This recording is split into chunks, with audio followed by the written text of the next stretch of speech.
الحمد لله رب العالمين والصلاة والسلام على سيد الأنبياء والمرسلين وعلى آله وأصحابه وعلى كل من تبعهم بإحسان إلى يوم الدين. أما بعد، فأعوذ بالله من الشيطان الرجيم. بسم الله الرحمن الرحيم. لقد كان لكم في رسول الله أسوة حسنة. صدق اللہ مولانا العظیم. محترم سامعین کرام، الحمدللہ اللہ تعالیٰ نے ہمیں پھر ایک دفعہ اس عظیم مقصد کے پیش نظر اکٹھے بیٹھنے کا، دین سیکھنے کا موقع عطا فرمایا کہ ہم جناب رسول اللہ صلی اللہ علیہ وسلم کی ذات اقدس سے متعلق آپ کی ولادت سے لے کر آپ کی وفات تک پوری حیات تجربہ کو ہم سنتے بھی ہیں، اس میں سے ہم سنت طریقے سیکھتے بھی ہیں اور اس پر عمل بھی کرتے ہیں. یہ ایک اتنا عظیم مقصد ہے کہ اس مقصد کو حاصل کر کے آدمی دین اور دنیا بلکہ آخرت کی بھی کامیابیوں کو بہت اچھے طریقے سے حاصل کر سکتا ہے. اس سلسلہ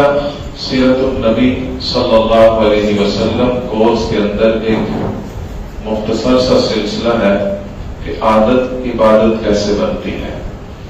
اس میں سے پہلے ہم جو طریقہ اختیار کرتے تھے وہ ہوتا تھا کہ ہم ایک عمل لے لیتے تھے کہ سونا، جاگنا، کھانا پینا، گھر سے باہر نکلنا، گھر میں داخل ہونا، اس انداز سے ہم اس کے احکام آداب سیکھا کرتے تھے. اس کو تھوڑا سا ہم نے اس طرح اس کو تھوڑی سی جدت میں کنورٹ کیا ہے کہ اب ہم انسانی اعضاء سے متعلق ہر روز ایک عضو انسانی کے پہلے اس کے اہمیت پڑھیں گے، پھر اس سے متعلق جو عبادات ہیں کہ وہ عضو انسانی کون کون سی عبادات میں وہ استعمال ہوتا ہے، اس سے کون کون سی عبادتیں ادا ہوتی ہیں، اور پھر اس کے بعد اس عضو انسانی کے اندر کون سے گناہوں کا ایک رجحان پایا جا سکتا ہے وہ جانے تاکہ ہم ان گناہوں سے محفوظ رہیں. اور پھر اس کے کچھ احکام اور آداب اور کچھ مسائل جو جاننا ہمارے لیے ضروری ہے ان کو ہم اس سبق میں انشاءاللہ پڑھا کریں گے. مقصد اس کا بھی ایک ہے کہ ہم اپنے اعضاء میں سے ہر عضو سے اللہ کی عبادت کو ادا کریں، اللہ کی نافرمانی سے محفوظ رہیں. اس مقصد کے پیش نظر ہم نے یہ طریقہ اختیار کیا ہے. تو آج ہم سب سے پہلے جو بنیادی بات ہے کہ عبادت بنتی کیسے ہے، اس کے لیے سب سے بنیادی چیز یہ ہے کہ سب سے پہلے تو آدمی نبی اکرم صلی اللہ علیہ وسلم کا طریقہ ڈھونڈے کہ جو بھی میں کام کرنے جا رہا ہوں اس میں آقا دو عالم صلی اللہ علیہ وسلم کا سنت طریقہ کیا ہے. اگر ہم اس بات کو جان لیں گے، سنت کو اپنا لیں گے، تو انشاءاللہ ہمارا وہ عمل اللہ کے ہاں ایک عبادت بن جائے گا. اور دوسرا یہ ہے کہ اخلاص نیت، کہ ایسے کام جو ہر روز ہم نے کرنے ہوتے ہیں، مباح کام ہے اور بندے نے وہ کرنے ہی کرنے ہیں، چاہے نیت کچھ بھی کر لے اسے کرنے پڑیں گے. تو اگر اس میں آدمی وہ نیت کر لے جو ایک شریعت نے ہمیں بتائی ہے، نبی اکرم صلی اللہ علیہ وسلم کے طریقے سے ہمیں معلوم ہوئی ہے، تو ہمارا وہ عمل اللہ کے ہاں وہ ایک عادت نہیں رہے گی بلکہ وہ عبادت بن جائے گی. تو اس کے لیے آج جو عنوان ہے وہ ہے انسان کے بال، کہ ہم سر کے بالوں سے لے کر پاؤں کے ناخنوں تک سارے اعضاء سے متعلق انشاءاللہ دینی احکام سیکھیں گے. انسان کے جو بال ہیں یہ پورے جسم میں مختلف حصوں میں جو بال ہوتے ہیں اس سے متعلق ہم تفصیل پڑھیں گے۔ یہ سب سے پہلے سر کے بال۔ سر کے بال جو ہے یہ اللہ تعالیٰ کی طرف سے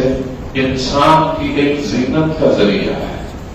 جس آدمی کے سر پہ بال نہ ہو، قدرتی طور پہ گنجا ہو، تو کتنا اپنے آپ کو ایسا کمی کی طرف دیکھتا ہے کہ میرے اندر یہ ایک عیب پایا جا رہا ہے، جس کی وجہ سے وہ آدمی بڑی شرمندگی کا بھی سامنا کرتا ہے۔ اور یہ اللہ کی طرف سے یہ بالوں کا عطا کرنا یہ بندے کے لیے ایک زینت کا باعث ہے،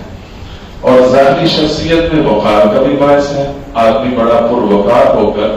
بڑے اعتماد کے ساتھ وہ زندگی گزارتا ہے اگر اس کے سر کے بال اللہ تعالیٰ نے اس کو بہترین عطا فرمائے ہو۔ ان بالوں میں آدمی کو صحت اور صفائی کا خیال رکھنا، ایسی باتوں کا خیال رکھنا کہ وہ باقاعدہ بالوں کو صاف کرتا رہے اور اس کو صحت کے اصولوں کے مطابق اس کو دیکھ بھال کرتا رہے۔ نبی اکرم صلی اللہ علیہ وسلم کا ارشاد ہے کہ من کان لہ شعر، کہ جس کے اللہ تعالیٰ نے جس کو بال عطا کیے ہیں، فلیکرمہ، تو وہ بالوں کا اکرام کرے۔ یعنی اکرام کیا ہے کہ اس کی صفائی کا خیال رکھے، اس کی ستھرائی کا خیال رکھے، اس کی صحت کا خیال رکھے۔ تو اس کے صحت کے مطابق اس کے جو اصول ہیں ان کے مطابق عمل کرے۔ اسی طرح بالوں سے متعلق کچھ عبادات بھی ہیں۔ مثلا ایک عبادت بالغ ہے کہ آدمی جیسے حج کرنے جاتا ہے یا عمرہ کرنے جاتا ہے تو وہاں اسے حج اور عمرہ کے عبادت کے اندر بالوں کو بڑی اہمیت حاصل ہے۔ مثلا جیسے ہی اس نے احرام باندھا ہے تو اب شریعت کی طرف سے یہ حکم ہے کہ وہ کسی جسم کے کسی حصے سے بال نہیں کاٹ سکتا، اور وہ اس وقت تک اس کی پابندی رہے گی جب تک کہ حج یا عمرہ کے اعمال مکمل نہیں کر لے گا۔ اور حج اور عمرے کے اعمال مکمل کرنے کے آخری مرحلہ میں جہاں اس کا احرام ختم ہوتا ہے، وہاں شریعت کا حکم یہ ہے کہ وہ سر کے بال یا مرد ہے تو منڈوائے گا یا کٹوائے گا، اور عورت ہے تو وہ صرف بال کٹوائے گی۔ اور بال جو ہے منڈانا یہ مردوں کے لیے زیادہ باعث فضیلت ہے۔ نبی اکرم صلی اللہ علیہ وسلم نے ایک دفعہ ارشاد فرمایا، اللہم ارحم المحلقین، کہ اے اللہ جو احرام کے آخر میں سر منڈاتے ہیں ان پہ اپنی رحمت فرما۔ صحابہ نے کہا یا رسول اللہ جو کٹاتے ہیں ان کے لیے بھی دعا کر دیجئے۔ آپ نے پھر دعا کی کہ نہیں یا اللہ جو سر کے بال منڈاتے ہیں ان پر اپنی رحمت فرما۔ پھر صحابہ نے عرض کیا یا رسول اللہ جو کٹواتے ہیں ان کے لیے بھی۔ آپ نے پھر تیسری دفعہ فرمایا جو سر کے بال منڈاتے ہیں ان پر اللہ رحم فرما، اور چوتھی دفعہ پھر فرمایا کہ یا اللہ جو سر کے بال کٹاتے ہیں ان پہ بھی رحم فرما۔ تو یہ سر کے بالوں کا کٹوانا اس سے ایک عبادت متعلق ہے، اور وہ عبادت ہے احرام سے نکلنا۔ اس وقت بالوں کو کٹوانا جو ہے یہ احرام سے نکلنے کے لیے لازمی قرار دیا گیا ہے۔ عورت جو ہے وہ بال منڈوائے گی نہیں، بلکہ وہ صرف بالوں کو ایک پورے کے برابر نیچے جو لٹک رہے ہیں آخری کنارہ بس وہ کاٹے گی، اور اس سے اس کے احرام کا یہ عمل جو ہے یہ مکمل ہو جائے گا اور احرام سے وہ نکل آئے گی۔ اسی طرح وضو اور غسل میں اس وقت بھی بالوں کو عبادت میں بڑا دخل ہے کہ نبی اکرم صلی اللہ علیہ وسلم نے یہ تعلیمات دی ہیں کہ جب آدمی نے وضو کرنا ہے یا غسل کرنا ہے تو اس وقت اس کے جب غسل کرے گا تو سر کے بالوں کی جڑوں تک پانی پہنچانا ضروری ہے۔